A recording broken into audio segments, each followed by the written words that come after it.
Hi friends, welcome back to SS sports info Tamil. இன்றைக்கி என்ன பார்க்க போகிறோன்னா, உலகக்கோப்பை நாயகிக்கு சென்னையில் பாராட்டு விழா. ஆமாங்க, ஹர்மன்பிரீத் அவர்கள் சென்னைக்கு வந்த தகவல் தான் இன்றைக்கி நம்ம பார்க்க போகிறோம். அதுக்கு முன்னாடி இந்த உலகக்கோப்பை வென்றதற்காக இந்தியன் உமன்ஸ் டீமுக்கு எவ்வளோ ப்ரைஸ் பண்ணி கொடுத்துருக்காங்க அப்படின்றத பார்க்க போகிறோம். பிசிசிஐ எவ்வளோ அனௌன்ஸ் பண்ணியிருக்காங்க அப்படின்னா 51 crore for women cricket team for winning 2025 ICC women's world cup அதுக்காக கொடுத்துருக்காங்க.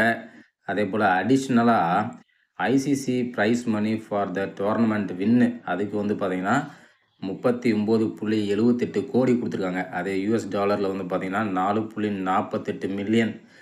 அது அப்ராக்சிமேட்லி 39.78 கோடி. அதே போல் உமன்ஸ் டீமில் இருந்த அந்தந்த ஸ்டேட் பிளேயர்ஸ்க்கு அந்தந்த ஸ்டேட் கவர்மெண்ட் ப்ரைஸ் மணியும் அறிவிச்சிருந்தாங்க. இது மட்டும் இல்லாமல் டாட்டா நிறுவனமானது புதிதாக வரக்கூடிய டாட்டா சியாரா காரை ஒவ்வொரு வீரர்களுக்கும் பரிசளிப்பதாக சொல்லியிருக்கிறாங்க. டாட்டா சியாரா இந்த மாதம் 25ஆம் லான்ச் ஆக போகுது. பாருங்கள், பரிசு மலையில் நினைஞ்சிட்ருக்காங்கன்னே சொல்லலாம். சரி, நம்ம விஷயத்துக்கு வருவோம். ஓகே, நமது உலகக்கோப்பை நாயகி சென்னையில் பாராட்டு விழா. சென்னையில் அவர்களுக்கு பாராட்டு விழா நடந்துச்சு. உலகக்கோப்பையை வாங்கி கொடுத்த ஹர்மன்பிரீத் அவர்களுக்கு. ஹர்மன்பிரீத் சென்னைக்கு ஒரு தனியார் பள்ளிக்காக வந்திருந்தாங்க.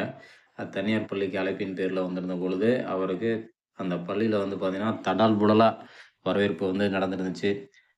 அதில் ஒரு போட்டிக்கு பரிசளிச்சிருக்காங்க அவங்க. அப்போ பார்த்திங்கன்னா அந்த போட்டியில் ஜெயித்த மாணவர்கள்லாம் ஹர்மன்பிரீத் எப்படி வேர்ல்ட் கப் வின்னிங் மூமெண்ட்ஸில் எப்படி அந்த ட்ராஃபியை கொடுத்துட்டு வாங்குற மாதிரி பண்ணாங்களோ, அதே மாதிரி அந்த ஸ்டூடெண்ட்ஸும் பண்ணியிருந்ததாக அந்த செய்தித்தாளில் வெளியாகிருந்துச்சு.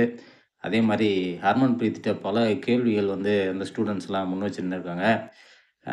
என்ன கேள்விகள் அப்படின்னு பார்த்தோம்னா, உங்களுக்கு யாரை பிடிக்கும், யாரை பிடிக்காது அப்படின்ற மாதிரி தான் கேள்விகளாக இருந்திருக்குது. அதில் முக்கியமாக உங்களுக்கு விராட் கோலி பிடிக்குமா அல்லது டோனியை பிடிக்குமா அப்படின்னு சொல்கிற மாதிரி கேட்டிருந்தாங்க.